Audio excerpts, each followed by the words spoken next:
ಸ್ನೇಹಿತರೆ, welcome back to our channel. ನಾನು ನಿಮ್ಮ ಪ್ರೀತಿಯ ಪವಿತ್ರ. ಎಲ್ಲರೂ ತುಂಬ ಚೆನ್ನಾಗಿದ್ರೆ ಅಂತ ಭಾವಿಸ್ತಾ ಬನ್ನಿ ಸ್ನೇಹಿತರೆ. ಇವತ್ತು ನೈಟಿಂದ ವ್ಲಾಗನ್ನು ಸ್ಟಾರ್ಟ್ ಮಾಡಿದ್ದೀನಿ. ಸೊ ಇವಾಗ ಮಗ ಎಲ್ಲ ಊರಿಗೆ ಹೋಗಿದ್ದ ಅಂತ ಹೇಳಿದೆ ನಾನು ಹಿಂದಿನ ವಿಡಿಯೋದಲ್ಲಿ. ಸೊ ಮನೇಲಿ ಯಾರೂ ಇಲ್ಲ, ನಾನು ಒಬ್ಬಳೇ ಇದ್ದೀನಿ ಅಂತ ಹೇಳಿದೆ. ಸೊ ಇವತ್ತು ಮಗ ಊರಿಂದ ಬಂದ. ಇವಾಗ ಟೈಮ್ ಬಂದುಬಿಟ್ಟು ಆಲ್ರೆಡಿ 8:30 9 o'clock ಆಗ್ತಾ ಬಂತು. ಸೊ ಇವಾಗ ಊರಿಂದ ಬಂದರು ನಮ್ಮ ಮನೆಯವರು. ಹೊಲದಲ್ಲಿ ಸ್ವಲ್ಪ ಕೆಲಸ ಇತ್ತಂತೆ, ಅದನ್ನು ಮುಗಿಸ್ಕೊಂಡು ಹಾಗೆ ಮಗನ ಕೂಡ ಕರ್ಕೊಂಡು ಬಂದಿದ್ದಾರೆ. ಆಲ್ರೆಡಿ ಒಂದು 5 days or 6 days ಆಗಿತ್ತು ನನ್ನ ಮಗ ಊರಿಗೆ ಹೋಗ್ಬಿಟ್ಟು. ಹತ್ತತ್ರ ಒಂದು ವಾರನೇ ಆಗ್ತಾ ಬಂತು ಅಂದ್ಕೊಳ್ಬೋದು. ಸೊ ಆಗಿತ್ತು ಊರಿಗೆ ಹೋಗ್ಬಿಟ್ಟು. ನಾನಿನ್ನು ಹೊರಗಡೆ ಕೂತ್ಕೊಂಡು ಇವ್ರಿಗೋಸ್ಕರನೇ ವೆಯ್ಟ್ ಮಾಡ್ತಾಯಿದ್ದೆ. ಯಾಕೆ ಅಂತಂದರೆ ಹೊರಗಡೆ ಕರೆಂಟ್ ಇದೆ, ಅಂದರೆ ನಮ್ಮ ಮನೆ ಮುಂದೆ ಲೈಟಿಂಗ್ ಕಂಬ ಇದೆ ಅಲ್ವಾ. ಸೊ ಅಲ್ಲಿ ಕರೆಂಟ್ ಇದೆ, ಬಟ್ ಗಸಗಸೆ ಮರ ಅಟದ್ಬಿಟ್ಟು ನಮ್ಮ ಮನೆ ಲೈನ್ದು ಏನಾಗಿದೆ ಅದು ಕಟ್ಟಾಗಿ ಹೋಗ್ಬಿಟ್ಟಿತ್ತು. ಸೊ ಒಳಗಡೆ ಕರೆಂಟ್ ಇರಲಿಲ್ಲ, ಹಾಗಾಗಿ ಹೊರಗಡೆ ಕೂತ್ಕೊಂಡು ವೆಯ್ಟ್ ಮಾಡ್ತಾಯಿದ್ದೆ. ಇವ್ರು ಬರ್ತಾಯಿದ್ದೀನಿ ಅಂತ ಹೇಳಿದ್ರಲ್ವ, ಸೊ ವೆಯ್ಟ್ ಮಾಡ್ತಾಯಿದ್ದೆ. ಬರುವಾಗ ಸ್ವಲ್ಪ ತೆಂಗಿನಕಾಯಿಗಳನ್ನೂ ಕೂಡ ತೊಗೊಂಡು ಬಂದಿದ್ದಾರೆ ಊರಿಂದ. ಸೊ ಇವಾಗ ಸ್ವಲ್ಪ ಒಳಗಡೆದು ಕರೆಂಟ್ ಎಲ್ಲ ಸರಿ ಮಾಡಿ ಕೊಟ್ಟರು ನಮ್ಮ ಮನೆಯವರು. ಅದೆಲ್ಲ ಗಸಗಸೆದು ಹರಿ ಎಲ್ಲ ಕಡಿದ್ಬಿಟ್ಟು ಹಾಗೆ ಜಾಯಿಂಟ್ ಮಾಡಿ ಕೊಟ್ಟರು. ಏನೋ ರಿಪೇರಿ ಮಾಡಿಕೊಟ್ರು ಚಿಕ್ಕದಾಗಿ, ಮತ್ತು ಮಾರ್ನಿಂಗ್ ಮಾಡಿದ್ರಾಯ್ತು ಅಂತ ಹೇಳಿಬಿಟ್ಟು. ಹಾಗೆ ನನ್ನ ಮಗ ಬಂದ ತಕ್ಷಣ ಜಗಳ ಬೇರೆ ತೆಗೆದಿದ್ದ ಸ್ನೇಹಿತರೆ. ನನಗೆ ಪಲಾವ್ ಬೇಕು, ಹುಗ್ಗಿ ಬೇಕು ಅಥವಾ ಪಾಯಸ ಬೇಕು ಅಂತ ಹೇಳ್ಬಿಟ್ಟು ಜಗಳ ತೆಗೆದಿದ್ದ. ಅಂದರೆ ನಾವು ಹುಗ್ಗಿ ಅಂತ ಕರಿತೀವಿ, ಪಾಯಸ ಅಂತ ನೀವೇನು ಕರಿತೀರಲ್ವ, ನಾವು ಹುಗ್ಗಿ ಅಂತ ಕರಿತೀವಿ. ಬಟ್ ಆಲ್ರೆಡಿ ಟೈಮ್ 9 ಗಂಟೆ ಆಗ್ತಾ ಬಂದಿತ್ತು, ಮತ್ತು ತುಂಬಾ ಲೇಟ್ ಆಗುತ್ತೆ ಅಂತ ಹೇಳ್ಬಿಟ್ಟು ಸ್ವಲ್ಪ ನಾನು ಪಲಾವ್ ಮಾಡಿಕೊಂಡು 2 ಹಣ್ಣಿತ್ತು, ಅದನ್ನೇ ನಾನು ಸಿಕ್ಕಣೆ ಮಾಡಿಕೊಂಡೆ.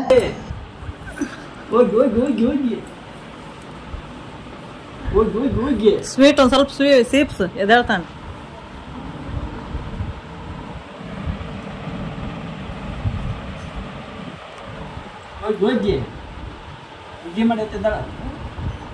ಎದ್ದಾಳಪ್ಪಾಜಿ ಹುಗ್ಗೆ ಇನ್ನೊಂಚೂರು ಸಿಪ್ಸ್ ಎದ್ದಾಳ್ತಾನ.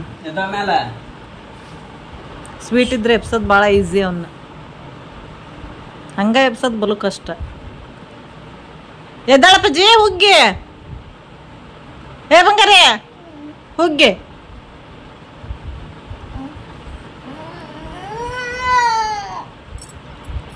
ಸ್ನೇಹಿತರೆ, ಇದು next day morning vlog. So 2 ದಿನದ ವ್ಲಾಗನ್ನು ನಾನು ಒಂದೇ ವಿಡಿಯೋದಲ್ಲಿ ಶೇರ್ ಮಾಡ್ಕೊಳ್ತಾ ಇದ್ದೀನಿ.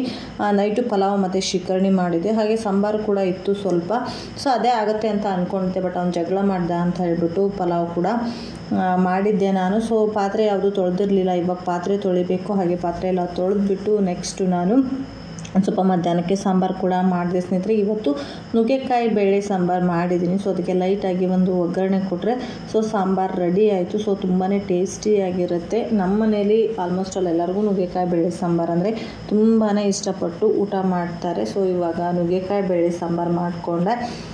ಹಾಗೆ ಸ್ನೇಹಿತರೆ, ಸೊ ಸ್ವಲ್ಪ ಹೇರ್ ಪ್ಯಾಕು ಮತ್ತು ಫೇಸ್ ಪ್ಯಾಕು ಹಾಕ್ಕೊಳ್ಳೋಣ ಅಂತ ಹೇಳಿಬಿಟ್ಟು ನಾನಿಲ್ಲಿ ಕಾಫಿ ಪೌಡ್ರ್ ಇರುತ್ತೆ ನೋಡಿ. ಸೊ ನಾನಿಲ್ಲಿ ಬ್ರೂ ಅವ್ರದ್ದು ಕಾಫಿ ಪೌಡ್ರನ್ನ ಯೂಸ್ ಮಾಡ್ತಾಯಿದ್ದೀನಿ. ಸೊ ನಿಮಗೆ ಯಾವುದು ಕಾಫಿ ಪೌಡ್ರ್ ಇಷ್ಟ ಆಗುತ್ತೆ ಅದು ಯೂಸ್ ಮಾಡ್ಬೋದು, ಅದೇ ಯೂಸ್ ಮಾಡಬೇಕು ಅಂತ ಏನು ಇರೋದಿಲ್ಲ. ಸೊ ಇದಕ್ಕೆ ಜಾಸ್ತಿ ಇಂಗ್ರೀಡಿಯೆಂಟ್ಸು ಕೂಡ ಏನು ಬೇಕಾಗೋದಿಲ್ಲ ಸ್ನೇಹಿತರೆ. ನಾನಿಲ್ಲಿ ಕಾಫಿ ಪೌಡ್ರನ್ನ ಹಾಕ್ಕೊಂಡಿದ್ದೀನಿ, 1 ಪ್ಯಾಕೆಟು 2 ರೂಪಾಯಿದು. ಹಾಗೆ ಲೆಮನ್ ಜ್ಯೂಸನ್ನ ಹಾಕ್ಕೊಳ್ತಾ ಇದ್ದೀನಿ. ಸೊ ನಿಮ್ಮ ಮನೇಲಿ ಲೆಮನ್ ಜ್ಯೂಸ್ ಇಲ್ಲ ಅಂದರೆ ನೀವು ಟೊಮೊಟೊ ಜ್ಯೂಸ್ ಇರುತ್ತಲ್ವ, ಸೊ ಅದನ್ನು ಕೂಡ ನೀವು ಆ್ಯಡ್ ಮಾಡ್ಬೋದು. ಸೊ ಇದಿಷ್ಟನ್ನು ಹಾಕ್ಕೊಂಡು ಫಸ್ಟು ಒಂದು ಸಾರಿ ಚೆನ್ನಾಗಿ ಮಿಕ್ಸ್ ಮಾಡ್ಕೊಂಡು ಬಿಡ್ತೀನಿ. ಹಾಗೆ ಇದಕ್ಕೆ ಸ್ವಲ್ಪ ಕೊಬ್ಬರಿ ಎಣ್ಣೆ ಆ್ಯಡ್ ಮಾಡಿಕೊಂಡು ನಮ್ಮ ಫೇಸ್ಗೆ ಅಪ್ಲೈ ಮಾಡೋದ್ರಿಂದ ನಮಗೆ ಸನ್ ಟ್ಯಾನ್ ಆಗಿರುತ್ತಲ್ವ, ಸೊ ಅದು ರಿಮೂವ್ ಆಗುತ್ತೆ. ಇದು ತುಂಬಾ ಯೂಸ್ಫುಲ್ ರೆಮಿಡಿ ಅಂತಲೇ ಹೇಳ್ಬೋದು. ಸೊ ಅಟ್ಲೀಸ್ಟ್ ವೀಕ್ಲಿ 1 ಟೈಮ್ ಆದರೂ ಯೂಸ್ ಮಾಡಿ ನೋಡಿ, ತುಂಬ ಚೆನ್ನಾಗಿರುತ್ತೆ. ಬಟ್ ನಾನು ತುಂಬಾ ರೇಯರ್ ಸ್ನೇಹಿತರೆ ಯೂಸ್ ಮಾಡೋದು. ಸೊ ಇಷ್ಟು ಚೆನ್ನಾಗಿ ಮಿಕ್ಸ್ ಮಾಡ್ಕೊಂಡ್ಬಿಟ್ಟು ಇದಕ್ಕೆ ಒಂದು 2 ಡ್ರಾಪಷ್ಟು ಕೊಬ್ಬರಿ ಎಣ್ಣೆ ಹಾಕ್ಕೊಳ್ತೀನಿ. ಸೊ ಕೊಬ್ಬರಿ ಎಣ್ಣೆ ಬದಲು ನೀವು ವಿಟಮಿನ್ ಇ ಕ್ಯಾಪ್ಸಿಲ್ ಕೂಡ ನೀವು ಹಾಕ್ಕೊಳ್ಬೋದು. ಹಾಗೆ ನಾನು ಫೇಸ್ಗೆ ಅಂತ ಹೇಳ್ಬಿಟ್ಟು ಒಂದು ಸ್ಕ್ರಬ್ನ ರೆಡಿ ಮಾಡಿಕೊಂಡೆ. ಹಾಗೆ ಒಂದು ಹೇರ್ ಪ್ಯಾಕ್ ಕೂಡ ರೆಡಿ ಮಾಡ್ಕೊಳ್ತಾ ಇದ್ದೀನಿ. ಇದು ಅಗಸೆ ಬೀಜ ಮತ್ತು ಇದಕ್ಕೆ ನಾನು ಸ್ವಲ್ಪ ಅಕ್ಕಿ ಮತ್ತು ಅಲೋವೆರಾ ಜೆಲ್ನ ಹಾಕ್ಕೊಂಡು ರೆಡಿ ಮಾಡ್ಕೊಂಡಿದ್ದೀನಿ. ಸೊ ಇದನ್ನು ಆಲ್ರೆಡಿ ಸುಮಾರು ಸಾರಿ ನಾನು ಶೇರ್ ಮಾಡ್ಕೊಂಡಿದ್ದೀನಿ. ಇದನ್ನು ನಾನು ಅಟ್ಲೀಸ್ಟ್ 15 days ವೀಕ್ಲಿ 1 ಟೈಮ್ ಆದರೂ ನಾನು ಹೇರ್ಗೆ ಅಪ್ಲೈ ಮಾಡ್ಕೊಳ್ತಾ ಇರ್ತೀನಿ. ಇವಾಗ ನಾನು ಹೇರ್ಗೆಲ್ಲ ನೀಟಾಗಿ ಅಪ್ಲೈ ಮಾಡಿಕೊಂಡು ನೆಕ್ಸ್ಟು ಫೇಸ್ ಕೂಡ ಪ್ಯಾಕ್ ಹಾಕ್ಕೊಳ್ತಾ ಇದ್ದೀನಿ. ಇನ್ನು ಮಗನಿಗೆ ಸ್ನಾನ ಮಾಡಿಸ್ಬೇಕು. ಹಾಗೆ ನಾನು ಕೂಡ ಕಸ ಹೊಡೆದು ನೆಲ ಒರೆಸ್ಕೊಂಡು ಪಾತ್ರೆ ಕೂಡ ಇತ್ತಲ್ವ ಸ್ನೇಹಿತರೆ.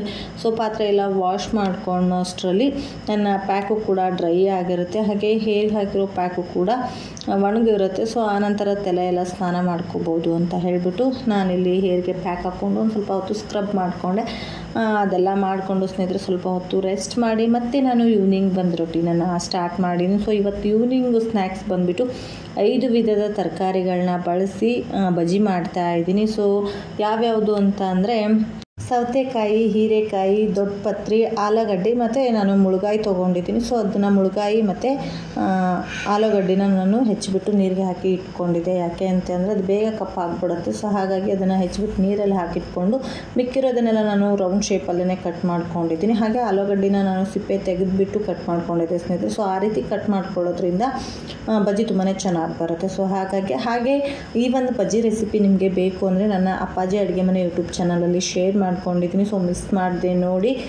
ಹಾಗೆ ಯಾರೆಲ್ಲ ನನ್ನ ಚಾನಲ್ನ ಫಸ್ಟ್ ಟೈಮ್ ನೋಡ್ತಾ ಇದ್ದೀರಾ ಪ್ಲೀಸ್ ಸಬ್ಸ್ಕ್ರೈಬ್ ಮಾಡಿಕೊಂಡು ನೋಡಿ. ಹಾಗೆ ಈ ಒಂದು ವಿಡಿಯೋ ನಿಮಗೇನಾದರೂ ಇಷ್ಟ ಆದರೆ ದಯವಿಟ್ಟು ಒಂದು ಲೈಕ್ ಮಾಡೋದನ್ನು ಮರಿಬೇಡಿ. ಸೊ ನೋಡಿ ಇಲ್ಲಿ 5 ರೀತಿಯ ನಾನು ಬಜ್ಜಿ ರೆಸಿಪೀಸ್ಗಳನ್ನ ಮಾಡ್ಕೊಂಡಿದ್ದೀನಿ. ಸೊ ನೋಡಿ ಒಳಗಡೆ ಎಷ್ಟು ಪರ್ಫೆಕ್ಟಾಗಿ ಬೆಂದಿದೆ ಅಂತ ಹೇಳ್ಬಿಟ್ಟು. ಇದು ಬಂದುಬಿಟ್ಟು ಮುಳುಗಾಯಿ ಬಜ್ಜಿ. ಸೊ ಮುಳುಗಾಯಿ ಬಜ್ಜಿ ಎಷ್ಟು ರುಚಿಯಾಗಿರುತ್ತೆ ಅಂದರೆ ಮೈ ಫೇವ್ರೇಟ್ ಅಂತಲೇ ಹೇಳ್ಬೋದು. ತುಂಬಾ ಚೆನ್ನಾಗಿ ಬೆಂದಿರುತ್ತೆ. ಇದು ಬಂದುಬಿಟ್ಟು ಸೌತೆಕಾಯಿ ಬಜ್ಜಿ. ಹಾಗೆ ಆಲೂಗಡ್ಡೆ ಬಜ್ಜಿ ಕೂಡ ಅಷ್ಟೇ ಸ್ನೇಹಿತರೆ, ತುಂಬಾ ಚೆನ್ನಾಗಿ ಬೆಂದಿತ್ತು. ಹಾಗೆ ನಾನು ಎಳೆ ಹೀರೆಕಾಯಿ ತೊಗೊಂಡಿದ್ದೆ, ಸಣ್ಣ ಹೀರೆಕಾಯಿ ತೊಗೊಂಡಿದ್ದೆ. ಸೊ ಅದರದ್ದು ಕೂಡ ನಾನು ಬಜ್ಜಿ ರೆಡಿ ಮಾಡಿಕೊಂಡೆ. ಸೊ ನೋಡಿ ಎಷ್ಟು ಚೆನ್ನಾಗಿದೆ ಅಂತ ಹೇಳ್ಬಿಟ್ಟು. ಸ್ವಲ್ಪ ಬಿಸಿ ಇತ್ತು, ಕೈ ಬೇರೆ ತುಂಬ ಸುಡ್ತಾ ಇತ್ತು ಸ್ನೇಹಿತರೆ. ಹಾಗೆ ಇದ್ರ ಜೊತೆ ಇವತ್ತಿನ ವ್ಲಾಗ್ ಕೂಡ ನಾನು ಎಂಡ್ ಮಾಡ್ತಾ ಇದ್ದೀನಿ. ಈ ವ್ಲಾಗ್ ನಿಮಗೆ ಹೇಗೆ ಅನ್ನಿಸ್ತು, ಇಷ್ಟ ಆಯಿತಾ? ಸೊ ಈ ವ್ಲಾಗ್ ನಿಮಗೆ ಇಷ್ಟ ಆಗಿದ್ದರೆ ದಯವಿಟ್ಟು ಲೈಕ್ ಮಾಡೋದನ್ನು ಮರಿಬೇಡಿ. ಸಿಗೋಣ ನೆಕ್ಸ್ಟ್ ವಿಡಿಯೋದಲ್ಲಿ. Thank you for the watching. Love you all. Bye.